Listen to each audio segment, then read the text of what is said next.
Security guard నుంచి కోటీశ్వరుడుగా ఎదిగిన బీహార్ కు చెందిన నీరజ్ సింగ్ కు జనసురాజ్ పార్టీ టికెట్ ఇచ్చింది. ఆయన శివహర్ స్థానం నుంచి బరిలో దిగుతున్నారు. నిజమైన రాజకీయాలతో ఎన్నో మార్పుల్ని ప్రజా జీవితాల్లో తీసుకురావచ్చని, అన్ని ఉన్న బీహార్ ను అభివృద్ధి చేయాలనే సంకల్పం ఒక్కటి ఉంటే చాలని సింగ్ అంటున్నారు. బీహార్ లోని శివహర్ జిల్లా మథురాపూర్ గ్రామంలో నిరుపేద కుటుంబంలో జన్మించిన నీరజ్ సింగ్ పూట గడవకపోవడంతో 13వ ఏటనే పనిచేయడం మొదలుపెట్టాడు. మొదట పెట్రోల్ డీజిల్ ను చిల్లరగా అమ్మే పని చేశాడు. తర్వాత ఢిల్లీ వెళ్లి సెక్యూరిటీ గార్డ్ ఉద్యోగం పొందాడు. ఏడాది అనంతరం పూణేలో ఆఫీస్ అటెండెంట్ గా పనిచేశాడు.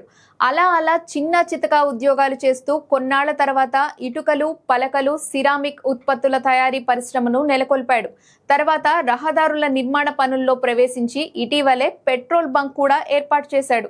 మోతీహారీకి చెందిన నీరజ్ వ్యాపారం ఇప్పుడు 400 కోట్ల వార్షిక టర్నోవర్ సాధించింది. సుమారు 2000 మందికి ఉపాధి చూపిస్తోంది. ఒకనాడు అద్దె సైకిల్ పై తిరిగిన వ్యక్తి ఇప్పుడు రేంజ్ రోవర్ తో పాటు 1/2 డజన్ విలాసవంతమైన కార్లకు యజమాని.